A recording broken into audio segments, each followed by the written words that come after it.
గజం కేవలం 13,500 రూపాయలకి హైదరాబాద్కి చేరువలో మీ సొంతింటి కలను నిజం చేసుకోండి శ్రీ వాసవి ప్రాజెక్ట్స్ తో. వివరాలకు ఈ నెంబర్లకు కాల్ చేయండి.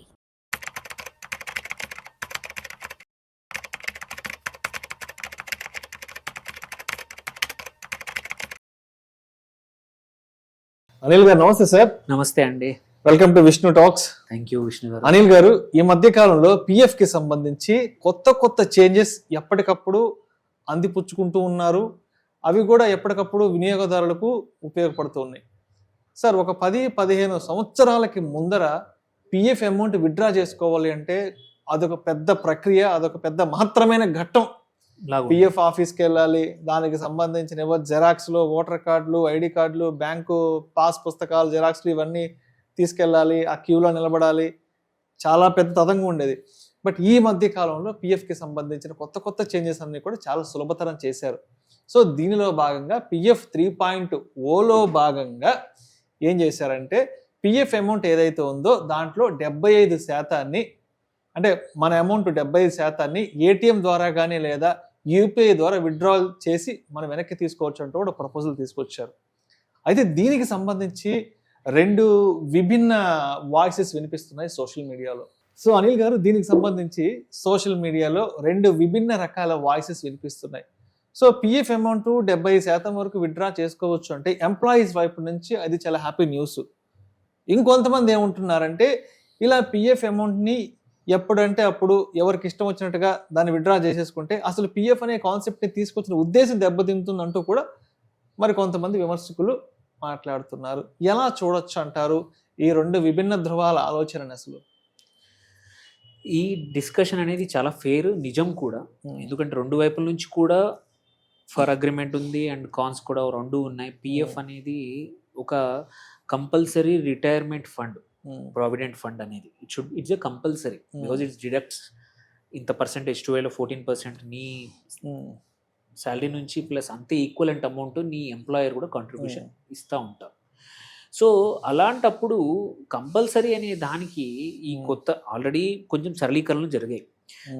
ఒక 1 year నుంచి ఆన్లైన్ ఈజీగా చేసుకోవచ్చు. బట్ అక్కడ కూడా ఏంటంటే ఆ వెబ్సైట్స్లో ఉండడం ఒకటి, మనం ప్రూఫ్ సబ్మిట్ చేయడం వల్ల మల్టిపుల్ టైమ్స్ రిజెక్ట్ అవుతాం. దాన్ని కూడా సింప్లిఫై చేస్తున్నారు. ఇంకా సింప్లిఫై చేసి ఇప్పుడు కొత్తగా నిన్న లాస్ట్ వీక్ ఏంటంటే మన్సుఖ్ మాండవీయ ఎవరైతే ఉన్నారో కార్మిక శాఖ మంత్రి సెంట్రల్ గవర్నమెంట్ నుంచి March 31st వరకు ఈవెన్ మేము ఇంకా సరళీకరణ జరగబోతున్నాము. ఏటీఎం ద్వారా కానీ యూపీఐ ద్వారా కూడా విత్డ్రా చేసుకోవచ్చు అప్ టు 75% ఎటువంటి కారణం చూపకుండా అనే కొత్త ఆప్షన్ కూడా తీసుకురాబోతున్నామని చెప్పారు. ఇది చాలామందికి ఏంటంటే ఎవరైతే ఫైనాన్షియల్గా కరెక్ట్గా ప్లాన్ చేయట్లేదో, అప్పులు తీసుకోవాల్సి వస్తుందో వాళ్ళకి ఇది ఒక రకంగా మంచి ఉద్దేశమే. అప్పులు తీసుకునే బదులు నీ పిఎఫ్లో ఉన్న డబ్బుల్ని నువ్వు వాడుకుంటావు, దట్ ఈస్ గుడ్. బట్ దీనివల్ల ఏంటంటే మానసికంగా ఏంటంటే ఉద్యోగస్తులందరికీ కూడా పిఎఫ్ అనేది ఎప్పుడైనా విత్డ్రా చేయొచ్చు అనే మైండ్ సెట్ కొత్తగా డెవలప్ రాబోతుంది, కొత్త వాళ్ళకి కానీ పాత వాళ్ళకి కానీ. ఇన్ని రోజులు ఏంటంటే పిఎఫ్ ఈజ్ నెస్ట్ ఎగ్, అంటే నెస్ట్ ఎగ్ ఒకటి అంటే మనకు ఒక మంచిగా పొదుగు ఎదుగుతున్న ఒక యాసెట్ లాగా పక్కన పెడతా ఉంటే ఏంటంటే అది డెట్ యాసెట్ అయినా 8%, 8.25, 8.25% అట్లా రేంజ్లో ఇయర్ ఆన్ ఇయర్ పెరుగుతుంది. కాబట్టి నువ్వు ఒక 30 ఏళ్ళ సర్వీస్ చేస్తే ఏంటంటే మంచి హ్యూజ్ సమ్ నీ రిటైర్మెంట్ పెన్షన్తో పాటు వేరే బెనిఫిట్స్తో పాటు పిఎఫ్ అనేది హ్యూజ్ సమ్ వచ్చేది. దానితో నీకు ఇమ్మీడియట్గా నువ్వు ఎక్కడైనా ఇన్వెస్ట్ జాగ్రత్తగా సేవింగ్స్ చేసుకుంటే రిటైర్ అయ్యాక నీ మిగిలిన పోస్ట్ రిటైర్మెంట్ లైఫ్ స్టైల్ మారకుండా, ఎందుకంటే నీకు వచ్చే పోస్ట్ రిటైర్మెంట్ వచ్చే పెన్షన్ అందరికీ ఇప్పుడు లేదు, ఉన్నా కూడా 50% ఇన్కమ్ వస్తుంది.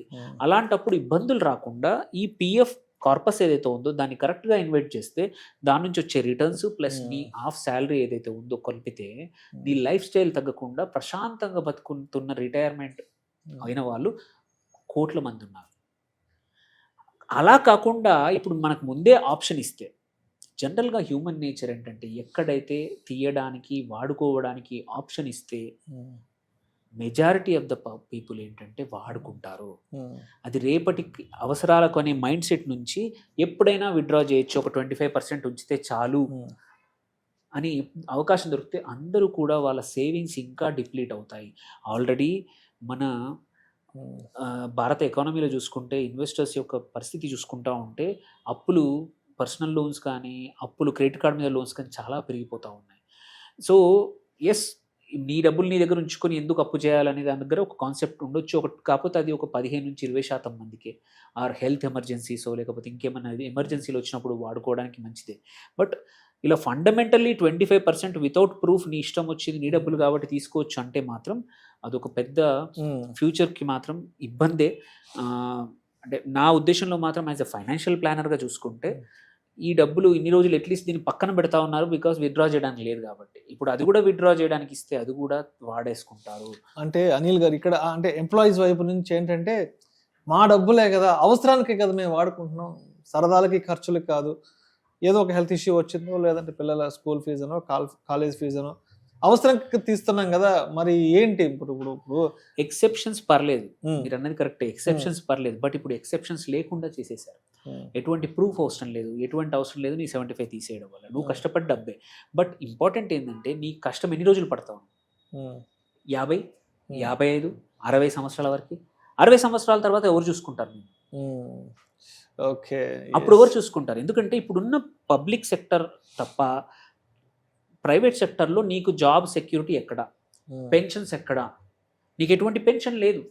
60 తర్వాత నీకు ఎవరు వచ్చి కాపాడరు, నువ్వు సేవింగ్సే కాపాడతాయి నేను. అందుకే నీకు వచ్చే 100లో 75 ఖర్చు పెట్టుకుని 25 ఎందుకు పక్క పెట్టమంటామంటే 25 నుంచి 30 సంవత్సరాలు అక్కడ పక్కన పెడితే this is sufficient to take care of your future. నీ తర్వాత నీ స్పౌజ్ వాళ్ళ రిటైర్మెంట్, ఇంకేమైనా మిగిలితే మీ పిల్లలకి ఇవ్వడానికి స్కోప్ ఉంటుంది. లేకపోతే ఈ పిఎఫ్ కూడా మిగిల్చకపోతే మనము మన నెక్స్ట్ జనరేషన్ మీద ఒక బర్డెన్ లాగా అవుతాం. 60 తర్వాత కూడా సెకండ్ పార్ట్ టైం జాబ్ చూసుకోవాల్సి వస్తుంది. అదే జరుగుతోంది మోస్ట్ ఆఫ్ ద వెస్టర్న్ ఎకానమీలో. ఎక్కడైతే ఇన్ఫ్లేషన్ ఎక్కువ ఉండి సేవింగ్స్ చేయని వాళ్ళు 75 కూడా ఇవాళ స్టోర్స్లో బయట సెక్యూరిటీ గార్డులు గాను అక్కడ ఇక్కడ పనిచేస్తూ ఉన్నారు. ఎందుకు? అక్కడే వద్దండి, ఇక్కడ కూడా చూసుకుంటే మీరు ఏ బ్యాంకుల దగ్గర బయట చూసినా, ఏ అపార్ట్మెంట్ కాంప్లెక్స్ దగ్గర బయట చూసినా తక్కువ చెప్పట్లేదు. But they are still working after 65, 70, 40 ఏళ్ళు పనిచేసి కూడా ఇంకా ఎందుకు చేస్తున్నారు? సూపర్ మార్కెట్ల దగ్గర కూడా సార్. సో ఏంటంటే మనుషుల హ్యూమన్ నేచర్ ఏంటంటే డబ్బులు ఉంటే పక్క ఖర్చు పెడతాము. లిమిట్స్ లో బతకడం అలవాటు చేయలేకుండా మనం బియాండ్, బికాస్ ఇప్పుడు ఈ పిఎఫ్ ను ఒక ఇన్వెస్ట్మెంట్ లాగా చూడం. ఇట్ కెన్ బి యూజ్డ్, ఎప్పుడైనా వాడేసుకుంటామని చూస్తాం.